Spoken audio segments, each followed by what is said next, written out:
together. थोड़ा जोरदार ताली होनी चाहिए और थोड़ा शोर होना चाहिए. सारे लोग अपने हाथ उठा के घूमे. सारे लोगों का हाथ ऊपर दिखना चाहिए.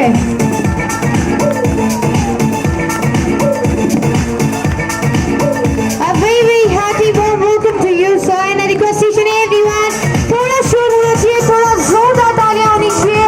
आनंद शर्मा सर के लिए जो आपके बीच आज यहाँ पे उपस्थित है, all the way from Greater Noida. All the Topaz members, come on.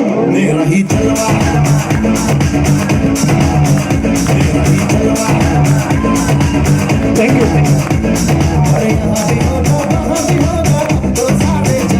Thank you so much, all the members. Thank you so Thank you very much. much. Thank you very much. बैठ जाइए आप सभी. नमस्कार. नमस्कार. नमस्कार. जिसने नहीं बोला उसके लिए भी था. पीछे वाला नमस्कार. मैं पिछले 5.25 साल से इस कंपनी में लोगों को नमस्कार ही करवा रहा हूँ.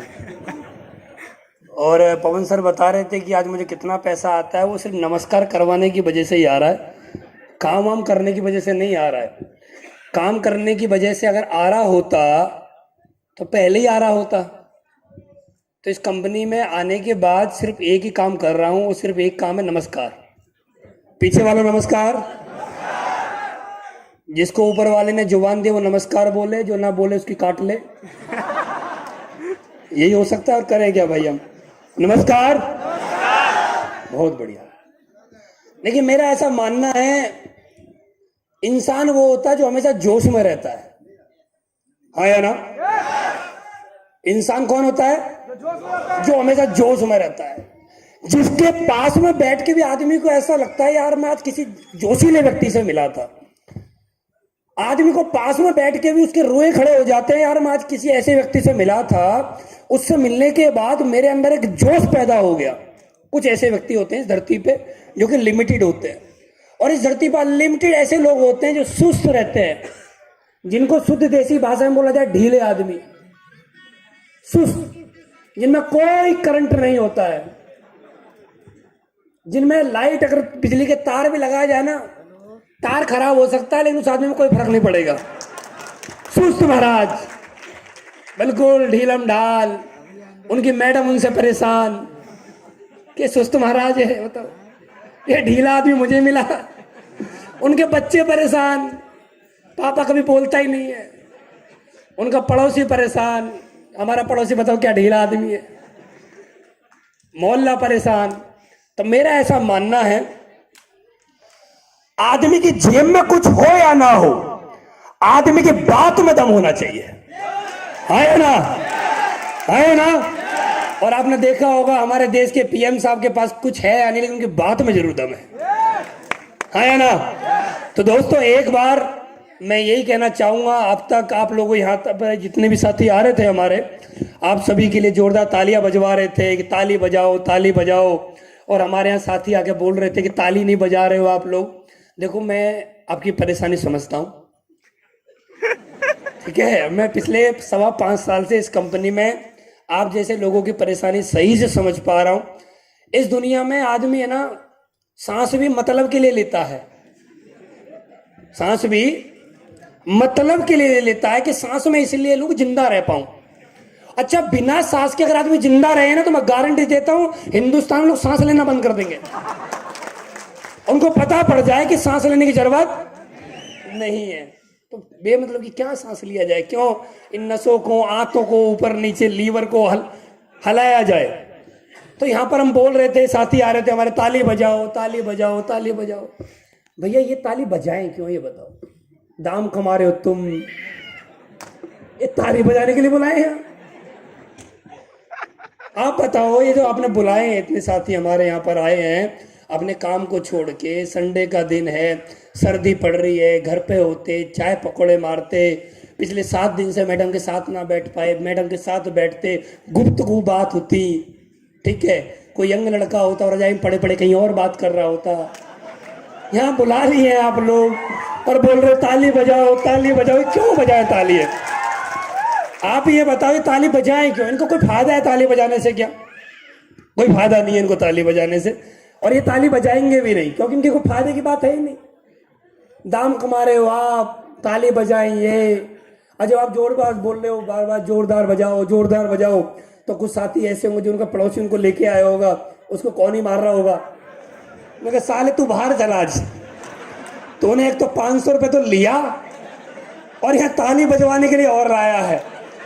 अच्छा तू पहले ये तय करके बता, ताली बजवाने के लिए लाया है कुछ और भी काम है? बोला काम है कुछ।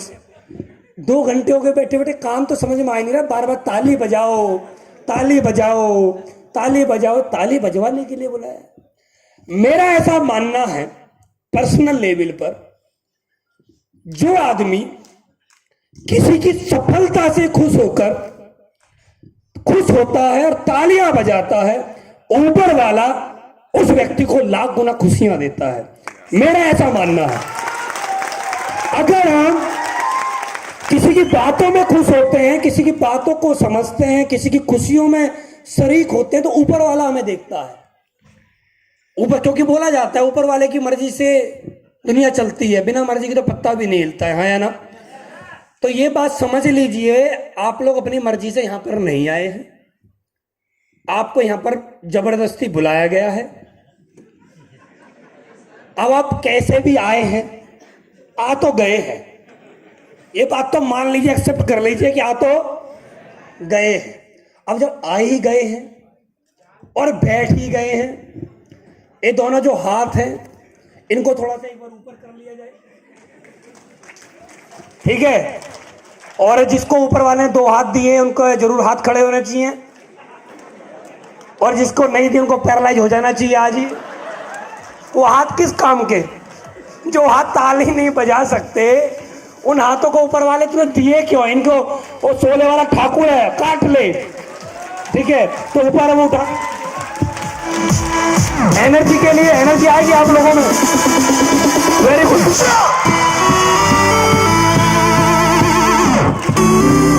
बहुत बढ़िया, ग्रेट। और मुझे पूरी उम्मीद है, और जब तक आपको कोई बात समझ में आएगी आप बीच बीच में तालियां बजाते रहेंगे, हाँ या ना? और पड़ोसी थोड़ा ध्यान से देखे, जो ताली ना बजाए उसके कान पे दे, ठीक है?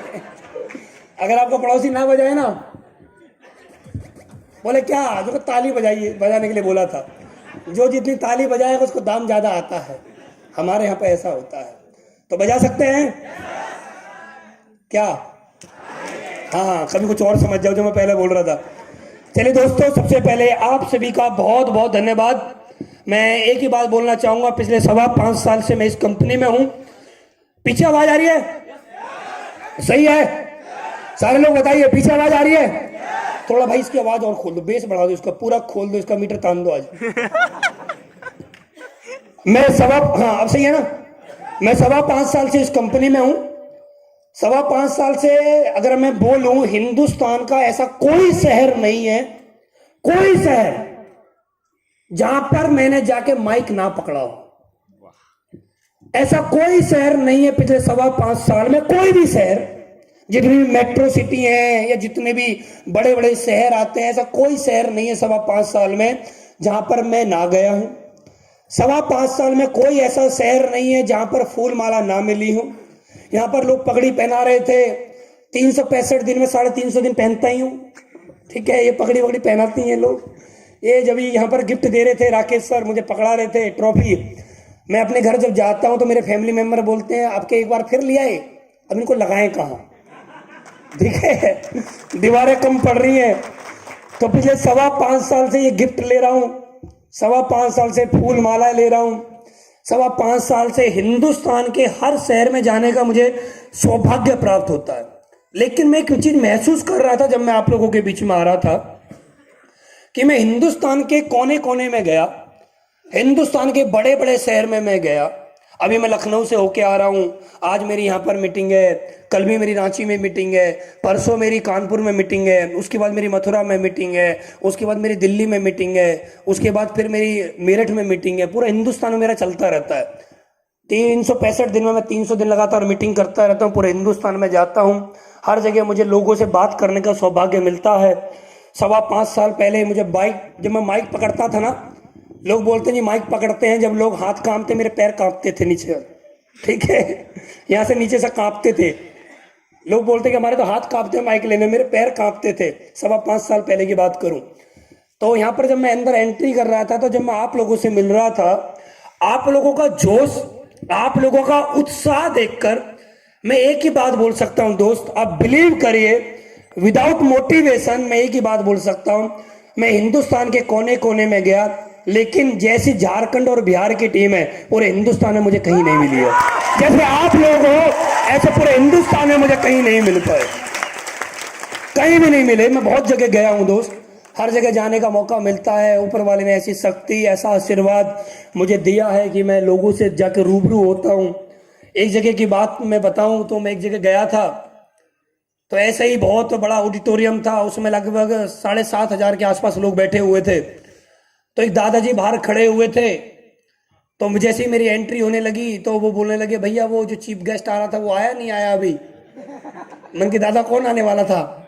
बोले कोई लड़का, वो एक आदमी आने वाला था, उसका नाम अनुज शर्मा है। मैंने कहा पता नहीं दादा, ढूंढो कहीं आ रहा होगा। और जब मैं अंदर स्टेज पे आ गया तो मैंने अपना नाम वगैरह बताया, तो दादाजी बाद में मिले, बोले तो भाई बेटा हम तो समझ रहे थे कोई आदमी इतना बड़ा होगा जिसके लिए इतनी भीड़ आई है, कोई आदमी होगा, ऐसा बच्चा तो हमने पहली बार ही देखा है जो इतना बड़ा कमा के यहाँ आया है। तो मैं तो एक ही बात बोलता हूँ कि ऊपर वाला मेहरबान तो गधा भी पहलवान है ना। अगर ऊपर वाला मेहरबान होता तो हम जैसे बच्चे, बताओ सही से देखो मेरे को, 50 किलो से ऊपर वजन नहीं है, ठीक है। लोग दवाई खाते हैं मोटे को पतला हो जाए, या 1 इंच आगे से नहीं और 1 इंच पीछे से नहीं, फिट है बिल्कुल, स्लिम ट्रिम। और हम जैसे लोगों के लिए लोग बताओ फूल लाते हैं, माला लाते हैं, लोग सेल्फी लेते हैं, सर एक फोटो हो जाए। जब लोग फोटो लेते हैं मेरे साथ, मुझे बड़ी हंसी आती है, बताओ तुम किसके साथ फोटो ले रहे हो? जिसके 10वीं में सही से पास ना हो पाया, 12वीं में 37% नंबर, ग्रेजुएशन करने के भी गया नहीं कॉलेज, पापा ने दी फीस, बेटा फीस जमा कर देना, उनको हमने उड़ा दिया मूवी देखने में, गोलगप्पे खाने में, फीस कभी स्कूल में दी नहीं। प्रिंसिपल साहब ने बोला फीस नहीं आई, बोला अगले महीने आएगी। घर वालों ने बोला फीस दे दी, हाँ जी जमा कर दी। बाद में पता लगता था प्रिंसिपल साहब और पापा के आपस में टकरार होता था, फीस कहाँ गई? वो तो गई, कहाँ गई? जिनकी जिनकी गई है वो सब जानते हैं कहाँ कहाँ जाती है, समझ में आ रहा है? तो जीवन में हमने वो सारे कर्म कांड किए जो आपने किए हैं, मैं उन्हीं कर्म कांडों को करके यहाँ तक पहुंचा हूं। तो आज का दिन मेरे लिए बहुत सौभाग्य का दिन है। ऊपर वाले ने मुझे आज की सांसें बख्शी हैं, ऊपर वाले ने आज मुझे एक बार सपने पूरे करने के लिए और इस दुनिया में कुछ लोगों के सपने पूरे कराने के लिए मुझे आज का दिन ऊपर वाले ने दिया है। तो मैं एक बार चाहता हूं अब तक की सबसे जोरदार तालियां ऊपर वाले के लिए एक बार हो जाए। ऊपर वाला आपको शक्ति दे, आपकी भी ऊपर वाला सुने। मेरा आज नेटवर्क जितना ही बड़ा, मेरा टीम साइज मैं बताऊंगा आज मेरी टीम साइज कैसे बनी है, मैं क्या हूं क्या नहीं हूं, बताऊंगा सारी बातें। लेकिन मैं सबसे पहले चाहता हूं कि पवन सर के लिए एक बार जोरदार तालियां हो जाए। आज उन्होंने मुझे यहाँ पर इनवाइट किया है। यहाँ के जितने भी रूप स्टार लीडर थे, आपने परमजीत जी को सुना, राकेश सर को सुना, वो यहाँ पर अपनी स्पीच दे रहे थे, मेरे रोंगटे खड़े हो रहे थे। यार बताओ अभी यंग एज है, लोग बताओ कितना पैसा कमा रहे हैं, एक हफ्ते का 2,30,000 रुपये का चेक ले रहे हैं ये। मैंने टोपाजों को सुना, यहाँ पर बहुत सारे टोपाज लीडर आके अपने बारे में बता रहे थे, उनकी लाइफ को मैं सुन रहा था, उनके बारे में मैं समझ रहा था। और जब ये लोग यहाँ पर बोल रहे थे ना, मैं यहाँ पर बैठ के चेयर पर बैठ के ऊपर वाले को एक ही बात बोल रहा था, ऊपर वाले बहुत बहुत धन्यवाद। आज मैं इन लोगों को इस मंच से 1.5 लाख रुपए के चेक लेते हुए देख रहा हूं, और मुझे वो दिन भी जल्दी देखने को मिलेगा जब मैं इन लोगों को ऐसी स्टेज होगी और 100-100 करोड़ रुपए की चेक दे पाऊंगा। वो दिन मैं देखना चाहता हूं अपने जीवन में, और मुझे पता है वो दिन ऊपर वाले ने मुझे पक्का देगा। और एक दिन ऐसा आएगा जिस दिन आप सभी लोगों के पास इस कंपनी के माध्यम से 100-100 करोड़ रुपए भी आएगा। ये आएगा पक्का, ये पक्का आएगा।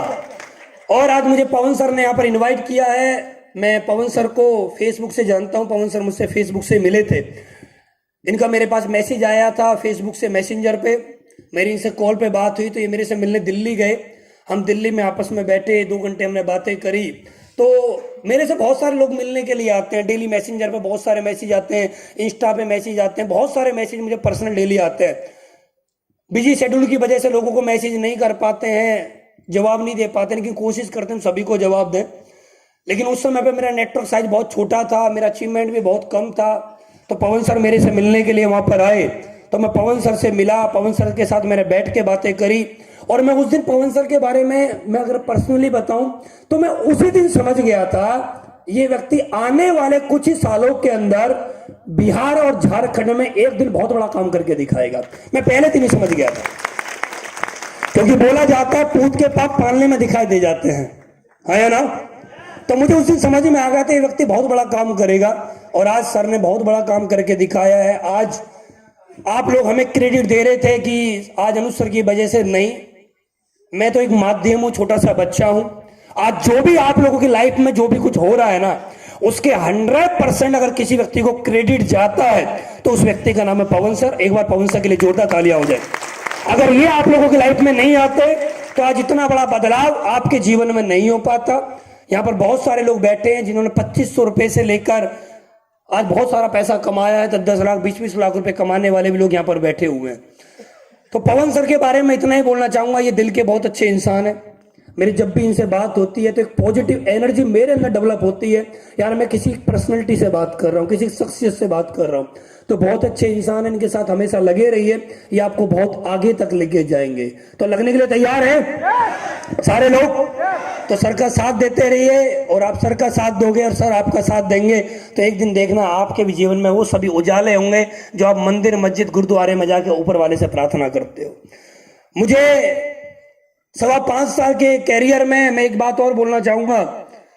मैंने लोग बहुत देखे हैं, मैं हर जगह जाता हूं, हर जगह स्टेज पे मुझे मौका मिलता है सुनने का। और मैं आपको एक चीज बताऊं, ऊपर वाले ने मुझे एक ऐसी एनर्जी, एक ऐसी शक्ति दी है। मैं बैठा एक जगह रहता हूं लेकिन मेरा माइंड बहुत तेज चलता है। मैं एक जगह बैठ के मैं मोबाइल में कुछ भी करता रहता हूं, लेकिन सबको देखता रहता हूं, पूरे माहौल को ऑब्जर्व करता हूं कि क्या चल रहा है। मैं इतना ही बोलना चाहूंगा, अभी आपने डांस ग्रुप यहाँ पर देखा, तो डांस जो कर रहे थे लोग वो बहुत अच्छा डांस कर रहे थे। एक बार डांस ग्रुप के लिए एक बार जोरदार तालियां हो जाए। बहुत अच्छा यार, अपना टैलेंट वो लोग दिखा रहे हैं। एक टैलेंट दिखा के व्यक्ति लोगों को खुश कर रहे हैं, लोगों से तालियां बजवा रहे हैं। इस दुनिया का सबसे बेहतरीन आदमी, सबसे बिंदास आदमी, सबसे दमदार आदमी वही होता है जो किसी को खुश रख सके और किसी से तालियां बजवा सके, हाँ या ना। तो एक बार डांस ग्रुप के लिए जोरदार तालियां हो जाए। बहुत अच्छा डांस कर रहे थे ये लोग, बहुत बढ़िया। और मैं चाहूंगा डांस ग्रुप आने वाले समय में तरक्की करे। आज यहाँ आप झारखंड की धरती पर कर रहे हो, एक दिन ऐसा है कि आप पूरे हिंदुस्तान की जगह जगह जाकर अपना परचम लहरा पाओ। दोस्त मैं यहाँ पर बैठा हुआ था और मैं सुन रहा था, यहाँ पर अभी एक मैडम खड़ी हुई जो एंकर है, बहुत अच्छा बोल रही थी। हमारे हर शो के अंदर एंकर आती हैं, लेकिन मैं बहुत ही कम मैडम आती है जिनसे प्रभावित हो पाते हैं, जिनकी बात आवाज अच्छी होती है तो शब्दों में दम नहीं होता है, शब्द अच्छे होते हैं तो आवाज में दम नहीं होता है। लेकिन यहाँ पर मैं बैठ के देख रहा था कि मैडम के शब्द और आवाज दोनों मैच करते हैं। तो मैम के लिए भी एक बार जोरदार तालियां हो जाए। इनका भी नाम ऊपर वाला बहुत बड़े लेवल पे लेके जाए। और आज ये हम जैसे बच्चों के लिए एंकरिंग कर रही हैं, आने वाले समय में बड़े बड़े सेलिब्रिटी के लिए एंकरिंग कर पाए। इनको भी एक बार ऊपर वाले से प्रार्थना करिए, ऊपर वाला इनको भी शक्ति दे और इनको भी अच्छे लेवल पे लेके जाए। दोस्त, मेरा नाम आप सभी लोग जानते हो, बार बार सर लोग बोल रहे हैं, यहाँ पर भी फोटो लग रहा है, ठीक है। मैं तो सबसे बड़ा इसी में खुश रहता हूँ कि मेरा फोटो कोई लगाता भी है। सबसे बड़ा अचीवमेंट तो मेरा यही है कि हमारा कोई फोटो लगाता भी है। नहीं तो हम जैसे कि फोटो कहाँ लगते, घर की एल्बम में लगते तो एल्बम भी कभी कभी खोली जाती है। तो हमारे फोटो लग रहे हैं तो मेरे लिए तो बहुत बड़ी खुशी की बात है। मेरा नाम अनुज शर्मा है और मैं रहने वाला ग्रेटर नोएडा से हूँ। मैं 2 चीजों पे आपसे बात करना चाहता हूँ। पहली बात, एसएलपीएस वेलनेस से मेरी पहले की जिंदगी में क्या था और एसएलपीएस के बाद की मेरी जिंदगी में क्या है। तो आप जानना चाहते हैं? पीछे वालों नाराज हो? हाँ ठीक है, आप नाराज रहो, हमारा जाके आपने 500 दे दिया, हमारा बात खत्म, हमारा जाके आ रहा है। नाराज रहो, हो क्या? नहीं हो ना? और मुझे पता है इस धरती के, ब्रह्मांड के, बिहार और झारखंड के जो सबसे बेहतरीन इंसान है ना, वो सिर्फ यहीं बैठे हुए हैं। बेहतरीन लोगों को बुलाया गया आज हमने, छांट छांट के बुलाया, छांट छांट के। ये अच्छा है? नहीं, ये ठीक नहीं, आप मत आना हमारे आंसू में, अच्छे हो तभी आना। बढ़िया बढ़िया लोगों को बुलाया है। तो दोस्तों, मेरी भी लाइफ वही है जैसे आप लोगों की रहती है। मेरा फैमिली बैकग्राउंड, पापा गवर्नमेंट जॉब में है, मम्मी हाउसवाइफ है, एक छोटा भाई एक छोटी बहन है। जैसा एक व्यक्ति का दिनचर्या होती है, लाइफ जीने का एक शेड्यूल होता है, जन्म होता है, वो जीवन में मेरे में भी रहा। मैंने अपने पापा को स्ट्रगल करते हुए देखा है, वो जॉब किया करते थे। मेरा फैमिली बैकग्राउंड बहुत स्ट्रांग है। स्ट्रांग का मतलब कि ऐसा नहीं कि कोई 1000-2000 करोड़ की प्रॉपर्टी के मालिक है, नहीं, और ऐसा भी नहीं कि बहुत बेकार है। एक अपर मिडिल क्लास में मेरा जन्म हुआ, जहां पर मेरे सभी सपनों को पूरा कराने के लिए मेरे माँ बाप ने अच्छे प्रयत्न करे। उन्होंने बार बार मेरे से एक ही बात बोली कि पढ़ोगे तो आगे आपकी भी नौकरी लग जाएगी। और हम जिस समाज में रहते हैं उस समाज में हम लोगों से एक ही बात बोली जाती कि आप अच्छा पढ़ लोगे तो आपके पास कोई डिग्री वगैरह होगी और उस डिग्री के दम पे आपकी भी सरकारी नौकरी लग जाएगी। क्या लग जाएगी जी? सरकारी नौकरी लग जाएगी। और यहाँ पर जितने भी लोग बैठे हैं वो मैक्सिमम वही लोग हैं जो अपने बच्चों को और खुद सरकारी नौकरी में मैक्सिमम लोग देखना चाहते हैं, हाँ या ना? और मेरे परिवार में वही लोग थे जो मुझे सरकारी नौकरी में देखना चाहते थे। मेरे फैमिली में ज्यादातर लोग सरकारी जॉब करते हैं या कुछ लोग किसान हैं। मेरा परिवार में किसानी बहुत ज्यादा होती है। उधर आप देखेंगे ग्रेटर नोएडा की तरफ तो किसानी भी बहुत अच्छी लेवल पर वहां पर होती है। लोगों के पास बहुत बड़ी बड़ी जमीन होती है, अच्छी खासी जमीन वहां पर होती है। तो फैमिली बैकग्राउंड बहुत अच्छा, पापा की गवर्नमेंट जॉब, और बार बार मेरे से एक ही बात बोले, थोड़ा अच्छा पढ़ लोगे, अच्छे नंबर आ जाएंगे तो सरकारी नौकरी लग जाएगी। सरकारी नौकरी लग जाएगी तो फिर शादी अच्छी हो जाएगी और जीवन अच्छा खासा चल जाएगा। लेकिन मेरा ऐसा मानना है, ऊपर वाला जब किसी को भेजता है ना, इस धरती पे भेजता है, तो उसका सॉफ्टवेयर में कुछ डाल के भेजता है, कुछ अनोखा डाल के भेजता है। मेरे दिमाग में कभी भी नहीं आया कि मुझे कभी जीवन में नौकरी करनी है, कभी भी नहीं आया। 1% भी मेरे जीवन में कभी भी नहीं आया कि मुझे कभी नौकरी करनी है, कभी नहीं आया। मैं अपने पिताजी को सुबह नौकरी पर जाते हुए, शाम को नौकरी से वापस आते हुए देखा करता था। महीने में एक बार उनकी सैलरी आते हुए मैं देखा करता था। सैलरी आती थी, घर में खुशियां होती थी, और जब उनकी सैलरी बढ़ती थी तो उस दिन पकवान भी अच्छी खासे बनते थे, तो बढ़िया लाइफ एक चल रही थी। लेकिन मेरे दिमाग में कुछ भूत ही था, अलग ही था मेरे दिमाग में कुछ। जब मेरे जेब में कुछ भी नहीं था ना, मैं उस समय पे भी अपने आप में एक महसूस करता रहा, मैं बहुत कभी अमीर आदमी बनूंगा यार। जब मेरे पास कुछ नहीं था, जब मेरे पास बाइक हुआ करती थी पापा की दी हुई, तो मैं उस समय पे भी एक ही बात सोचता था, मैं कभी बहुत बड़ा आदमी बनूंगा, कभी मेरे पास भी अच्छी अच्छी गाड़ी होंगी, मेरे लिए भी लोग ताली बजाएंगे, मुझे भी लोग फूल माला देंगे। मैं ऐसा महसूस करता था और खुली आंखों से करता था। ये क्यों करता था ये मैं भी आज तक समझ नहीं पाया हूं। ये बात है लगभग 6-7 साल पुरानी बात है। तो मैं हमेशा ऐसी सोचता रहता था कि मेरी लाइफ में कुछ बड़ा होगा, मैं भी कभी ऐसे होऊंगा, मैं कभी रिश्तेदारी में जाऊंगा तो आज तक हम फैमिली में जाते हैं बाइक से, मैं गाड़ी में जाऊंगा, और जिससे मेरी शादी होगी वो मेरे बराबर में बैठ के जाएगी, बड़ा मजा आएगा। मैं ऐसा सोचा करता था, फील करता था। अच्छे अच्छे ब्रांड के कपड़े पहनूंगा। उस समय मैंने आईफोन का नाम भी नहीं सुना था। उस समय पे एक मोबाइल आता था माइक्रोमैक्स, मेरे पास माइक्रोमैक्स का कभी मोबाइल होगा, मेरे पास कभी पल्सर होगी। मैं ऐसा सोचा करता था, बड़े बड़े सपने में हमेशा देखा करता कुछ बड़ा होगा। हवाई जहाज जाता था तो सोचा करता था हवाई जहाज में मैं कभी बैठूंगा, तो ऐसे सपने में खुली आंखों से देखा करता था। आज मेरे पास बहुत बड़े अचीवमेंट है। आज लोग मेरे से पूछते हैं कि सर आपने कभी एस क्लास सपने में देखी है? बहुत सारे लोग पूछते हैं क्या सर आपके एस क्लास कभी सपनों में आती थी? मैं उस फैमिली से बिलोंग करता हूं, और मेरे जैसे भी कुछ लोग होंगे यहां पर, उस फैमिली से बिलोंग करते हैं जिनके सपने में भूत प्रेत के अलावा कुछ नहीं आता है। हमारे सपने में भूत प्रेत के अलावा कुछ नहीं आता। तो एस क्लास की बात तो छोड़ दो, मेरे सपने में सोने के बाद तो कभी L2 भी ना आई। खुली आंखों से मैंने जरूर देखा। मैं किसी सफल आदमी को देखता था तो मैं महसूस करता था यार ये आदमी है, बताओ इसके पास L2 है। L2 वाले को मैं बहुत सफल आदमी समझता था जब मेरे पास कुछ नहीं था। यार इसके पास L2 है, बताओ कैसा आदमी होगा यार, कैसा मजा आता है उसको गाड़ी में बैठ के। तो मैं अच्छा अच्छा फील करता था। और मैं ऊपर वाले से ये प्रार्थना करता था, ऊपर वाले को रास्ता दे मुझे भी, मैं भी जिंदगी में कुछ बड़ा करना चाहता हूं। तो मेरे पापा ने मुझसे बोला कि भाई तू ग्रेजुएशन कर ले, ग्रेजुएशन कर लेगा तो तेरी शादी हो जाएगी। तो मैंने बोला भी, अपने पापा से बोला कि शादी वगैरह तो हो जाएगी आराम से, भी उम्र ही क्या है। उस समय उम्र थी मेरी 17.5 साल। 17.5 साल की उम्र में मेरे पिताजी ने मुझसे बोला कि भाई तू एक काम कर, इस कॉलेज वगैरह जा और ग्रेजुएशन कर ले। मैं ग्रेटर नोएडा में रहता हूँ, ग्रेटर नोएडा में थोड़ी शादी जल्दी हो जाती है। मेरी 18 साल की उम्र में शादी हो गई थी।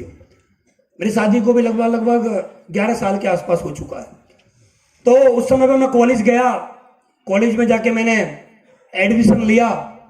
और जब कॉलेज में हम जाते हैं, जिनके पास ज्यादा पढ़ाई लिखाई अच्छी नहीं होती, तो वो एक ही चीज चुनते हैं, बीए।